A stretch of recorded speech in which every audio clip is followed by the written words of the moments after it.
My guest today says she cannot remember any time in her childhood when she wasn't bullied. She can't remember. Like, as far as she can remember her childhood, she was bullied. And as a child, she began to suffer depression. She would have waves and waves of sadness, and her parents couldn't understand because she had loving parents, there was no abuse, there was comfort, but she was overwhelmed by sadness. My guest is Simi Drey, actor, TV host, radio host, and soon-to-be podcaster. She's one of the coolest kids in Lagos at the moment. But how did she survive being called ugly as a child? How did she survive believing she was ugly as a child? How did she survive believing she was so ugly that she didn't believe that a man was toasting her until he told her, "I'm no longer doing"? How did she survive losing confidence so much that she became a stammerer? And how did she grow from that into this rolling ball of confidence, courage, and self-assuredness? Also, last year, you know how we are in Nigeria, she married Oyibo. And once more, her name was on the mouth of naysayers. But by this time, she says she was ready. There is no intensity of bullying she's facing now that will be worse than what she faced as an impressionable child. And today, she shares her story with me. It will warm your heart because she's such a sweet person, and there are loads of lessons for young women in her life.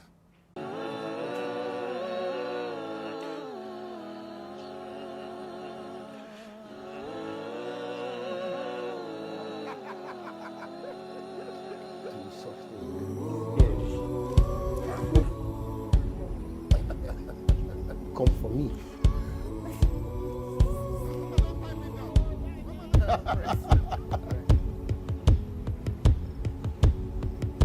Great to see you. You too. You look amazing, by the way. Oh, thank you. That's good. Thank you. Yes, that's very good. It's a good way to kick off the show. What would you say is, where were you born? Were you born in Nigeria? No, I was born in the UK. Right. So you went to schools in the UK? Yeah, I went to school in the UK. Came to Nigeria for a few years when I was 11. Okay. And then went back to the UK. Right. And then decided I wanted to relocate here. Right. So reverse Japa. Yeah. So you're done uni in the UK? Yeah. And then why did you decide to come back? Why? So it's really interesting, right? Because my dad had a business meeting in London, and while I was in university, I, took a break from school and went down to see him. Okay. So in the hotel lobby where he was having his meeting, I just sat down at the bar, and then I started talking to. So whenever you're in the abroad, right? Whenever you see another black person, it's like my sister, my brother. Yeah. So there was this other black lady at the bar, and we started talking, and I found out she was also Nigerian. Okay. And she asked me what I was studying. I told her broadcast journalism and communications. Okay. And she said, "Oh, great. Her husband has a media company in Ibadan.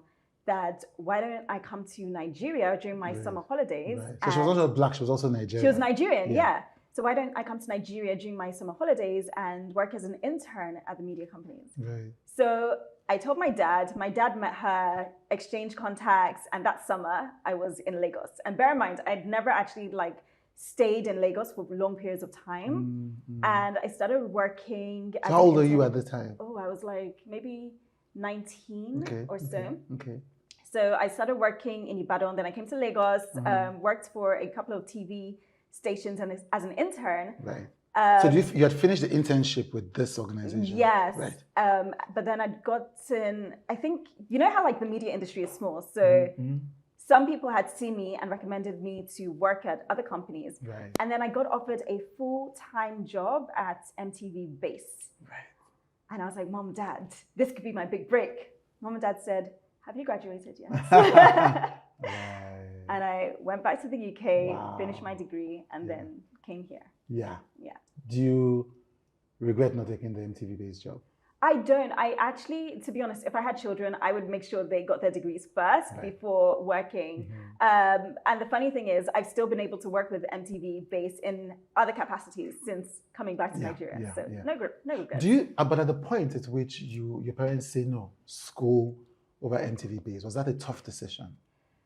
For me, no, because I'm the eldest in my in my family rather. Yeah. And the funny thing is, when people see me, obviously I'm fun going, etc. But I'm also very pragmatic as well. Right. And my parents have been ground like principles in me. So I agreed with them that yes, even though I do want to work, that the media industry can be very flaky, and it's best that I have a degree. So if anything doesn't work out, I have a backup plan. Right.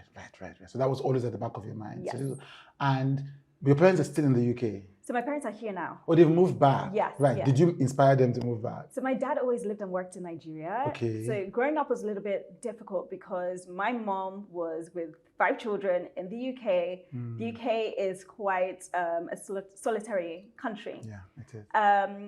So it was only after we all finished school that my mom came back to Nigeria, and now she's with my dad in. Right. So they were not separated or anything? They weren't separated. Right. So why was she living in the UK and he here? So my mom is part British, part Nigerian. Right, and I know, especially in the beginning, she really struggled to, start life in not just Nigeria, but in Ibadan, when she was very used to Lagos. So she said, okay, she just needed to stay in the UK for a bit, figure things out, figure out what she wanted to do with her life as well. But she always knew that she would come back to Nigeria. Right. So she just wanted to kind of stabilize. Yeah. But 5 children alone in the UK is tough. It was tough. I won't lie. And I'm the eldest, so I know my mom sort of emotionally leaned on me as well when things got hard. And this was a lot for me to take on at a young age. And I think, that experience helped me to be stronger as a person. I also was suffering from my own issues as well. I was bullied throughout school, throughout primary school, throughout high school. I started suffering from depression from a very young age, from primary school. You're bullied in the UK. Yeah. You're bullied in Nigeria. Yeah. But you say to yourself that you began to believe it. How did that manifest? How did you begin to act in that belief? What is that like? Let me give you an example. I traveled to Sweden with my grandmother, and my grandmother had these very well-off friends who had a son. And these people were very, very, very well-off. And this son was very interested in me romantically, and he was constantly pursuing me. And after I left Sweden with my grandma and went back to the UK, he was messaging me, asking me if he could come over to come and see me, trying to be very intentional about his intentions for me. Do you know, I didn't actually realize that there was something between us, or that he was interested in me, until he said, I don't think this is going to work anymore. And I was like, what do you mean? was there something you were... Because you couldn't believe... I couldn't believe that, this man would be interested in me. This is a genuine fact. I did not believe that he was interested in me. So everything he was saying, I thought maybe he's just trying to be nice, but I genuinely did not believe that he could be romantically interested in me, that I wasn't worthy or pretty enough or smart enough. But did he think that you were playing hard to get, or that you were snobbish, or what? I really don't know. Yeah. Because bear in mind, I was very shy as well. So I wasn't very talkative. So he was like the one trying to bring up conversations. I wasn't really responding. He actually did come to the UK to see me. I didn't see him every single day just because I just felt very insecure. And then eventually he said, I don't think this is going to work. And I was like, what is going to work? Yeah. So essentially you went through the whole of high school, primary school, thinking that you were unattractive. I developed a stammer. That's how insecure I believe. And I've actually Googled this thing, that people can actually develop emotional stammers where it's not, it's just an emotional thing. It's just a mental thing, So I couldn't string a full sentence without stuttering or Wow. Yeah. That's a big body to carry as a young person. I know. So you go through school up until like your final years of secondary school, thinking that you're ugly, thinking that nobody would want you. Yeah.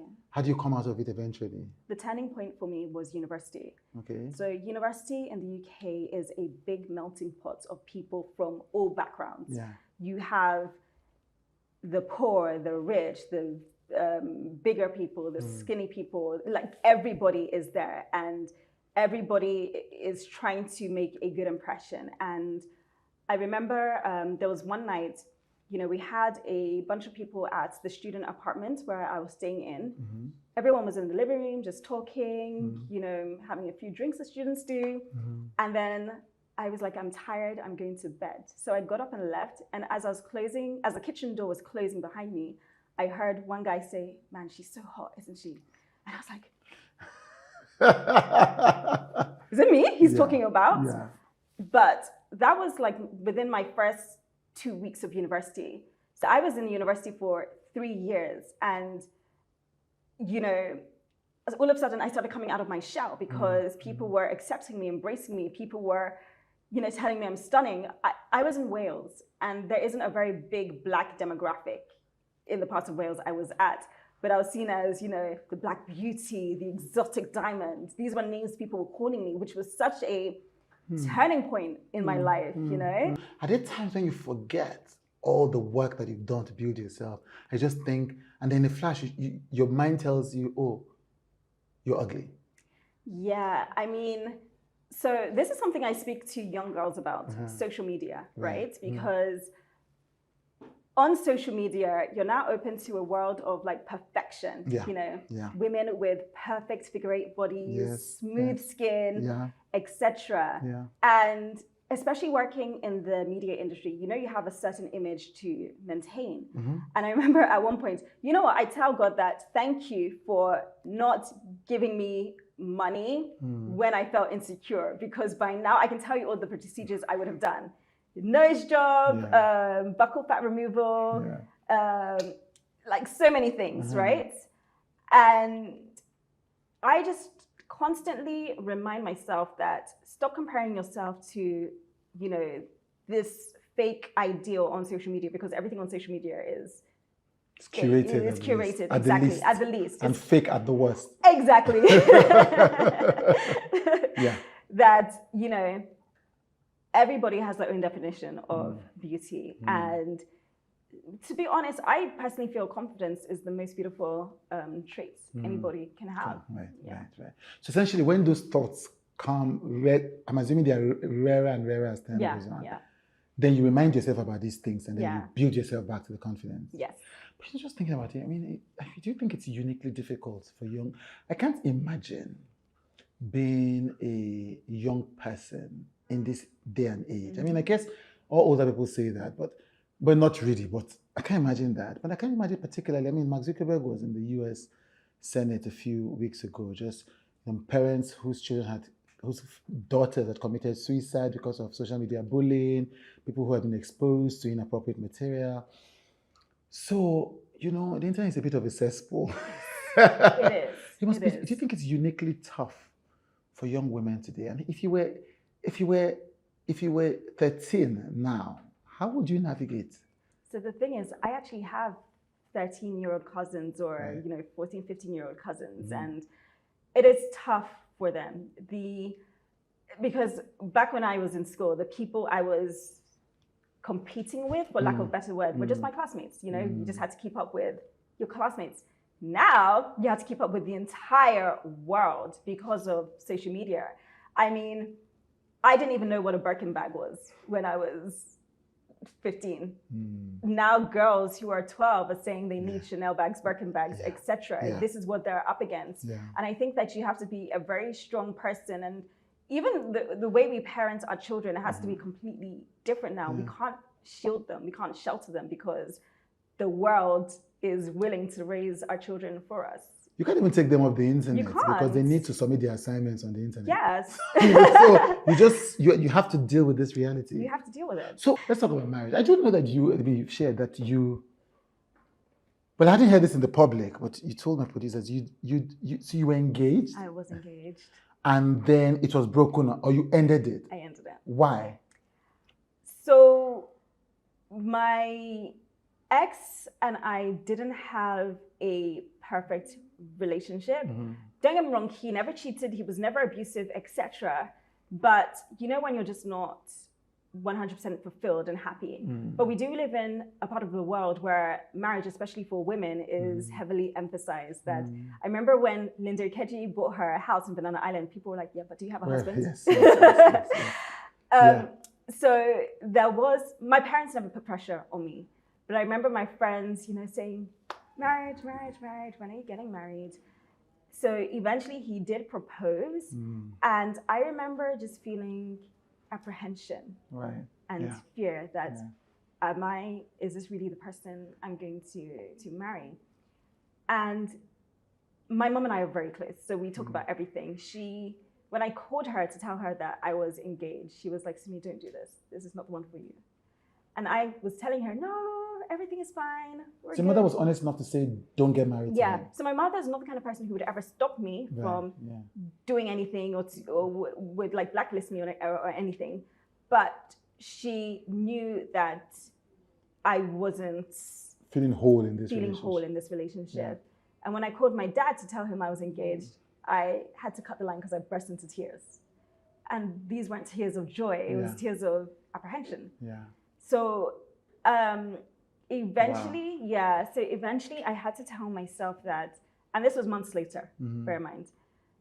So you still went through with the engagement after all of that? I said yes. I was wearing my ring for a while. Then I told my fiance at the time that, can we put a pause on the engagement? Because I think 2.5 months had gone by and I hadn't made any plans to set a date or to actually plan a wedding. And he asked me what was wrong. I said, you know what, can we just work on our relationship first and then maybe we can think about marriage? And he said, okay, no problem. I should take my time. But a month later, I still didn't feel I wanted to marry this man. And eventually I had to be honest with myself and put myself first because I want to be married once, and I wanted to get it right. And I didn't think this was right. Every bone in my body was telling me this was not right. So I ended the engagement with him. Wow. And I got a lot of criticism from the people around me. Yeah. Do you think it's so easy to find a husband? Yes. In this Lagos. Yeah. Especially as they didn't understand that this man wasn't abusive towards me. Yes. He wasn't cheating on me. Yes. So what are you looking for again? Exactly. And I had to be truthful to myself that I'm not happy in this relationship. For whatever reason, this is not the man for me. And I remember I was single for a few years after, but after being with him, that's when the reality of marriage hit me, that this is a long-term thing till death do you part. And I realized that it's actually better to be single and happy than to be married and miserable.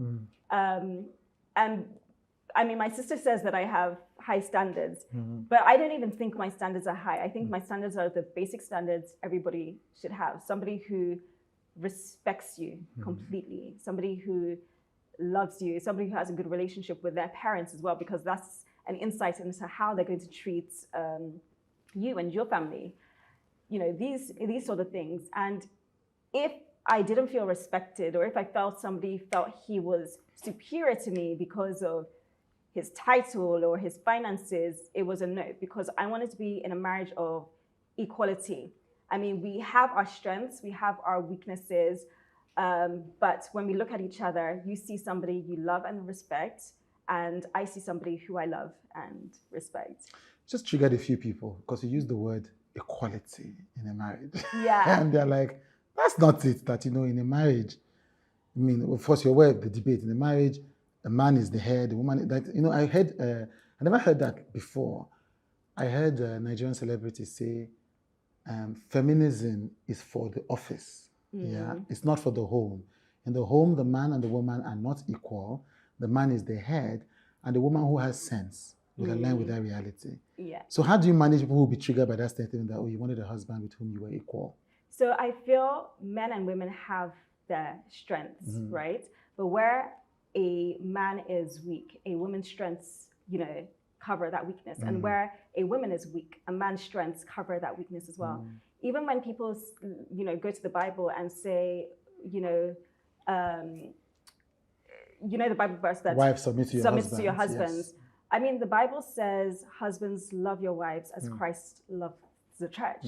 Christ died for the church, And when I look at my relationship with God, I don't submit to God because God is forcing me to, or, God is terrorizing me. I submit to God because God loves me so much and has done so much good things in my life. The only thing I can give back to him is my heart, freely.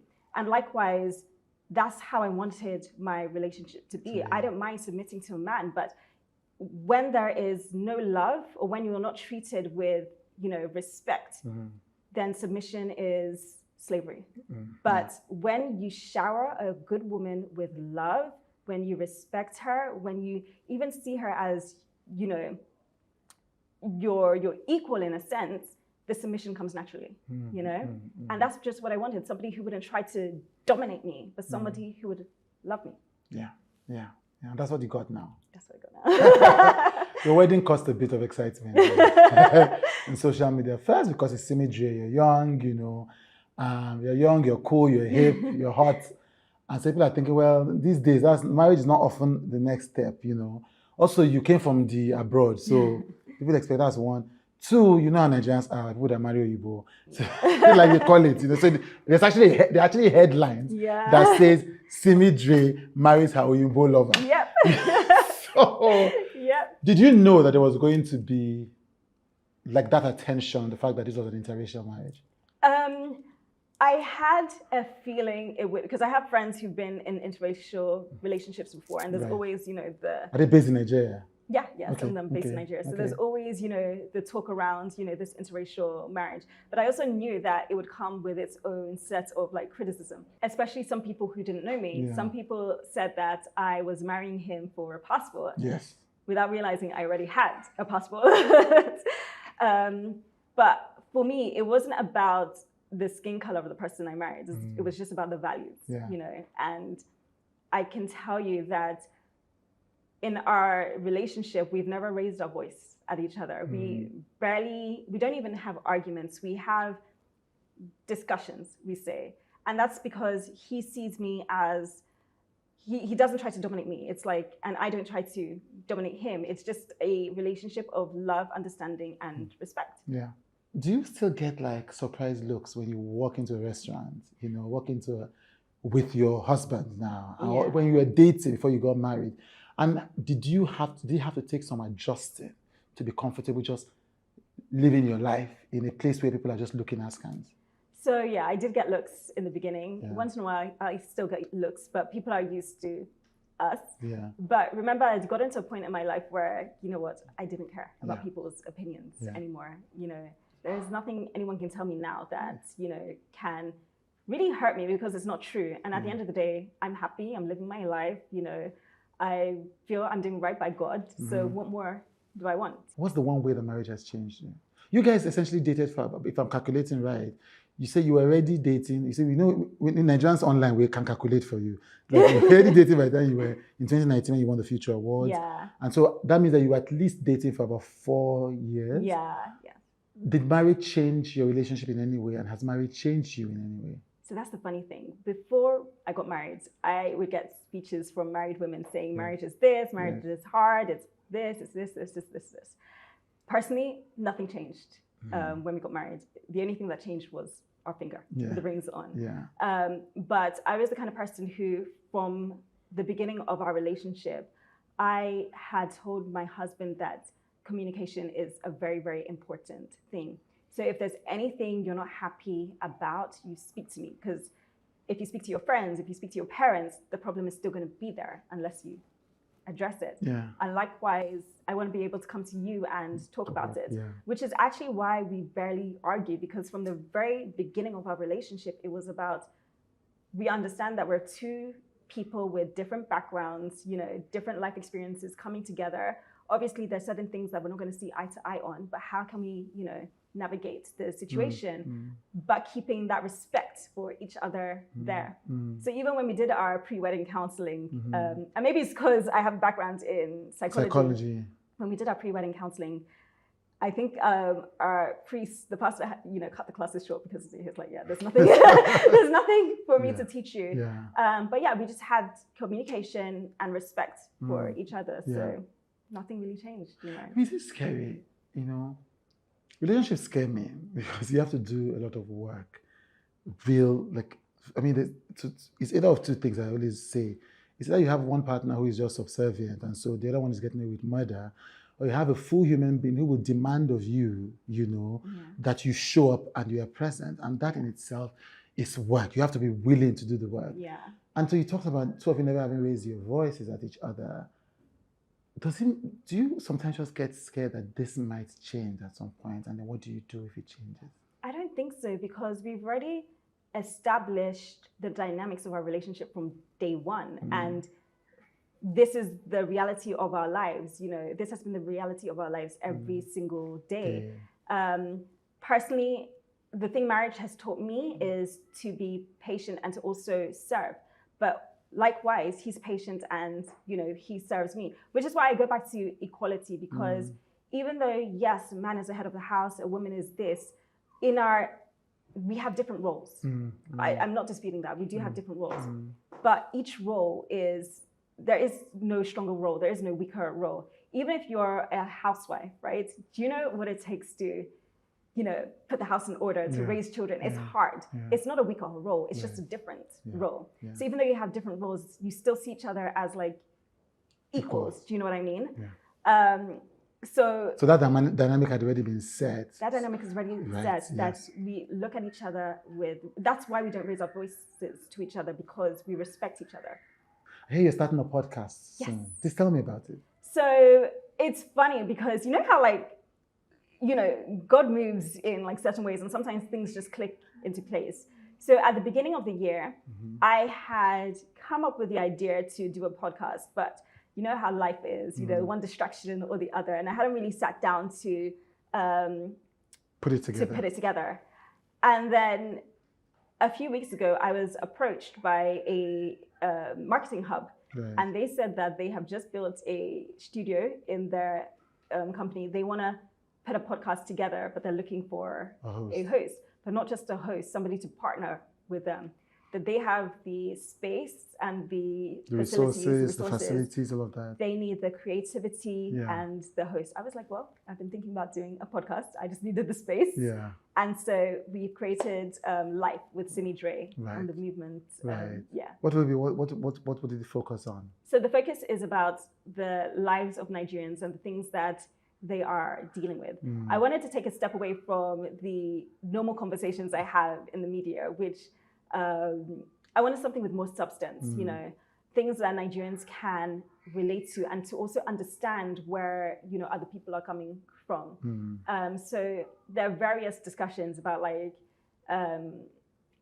even the Naira rate and how that's affecting not just people in my circle, but, the grassroots, everyday Nigerians. We want to actually understand the lives of the average Nigerians. Looking through your life now, going from not remembering, not being bullied as a child, dealing with depression and sadness as a child, to becoming this confident woman who doesn't really pay attention to what people think. What do you think the biggest lesson your life has taught you is?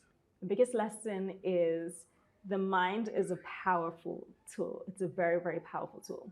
And like I mentioned earlier, life can serve you all sorts of things, but it's about how you process it as a human being. In fact, the funny thing is, even in psychology, that's one thing we learned, that some people, whenever bad things happen to them, they blame the environment. But those are the kind of people who never move forward. But it's the people who look into themselves and say, how can I change, or how can I change my response? Those are the people who thrive more. And I've seen it in real life. I've, done it. So yeah, the mind is a powerful tool. And if that mind is broken or corrupted, a lot of work needs to be done. Yeah. Thank you so much for joining me today. It's a delight to have sat down with you. And all the best with the new podcast, with the not so new marriage, but still new marriage, and with all of life. Thank you so much. Thank you for having me. Thank you.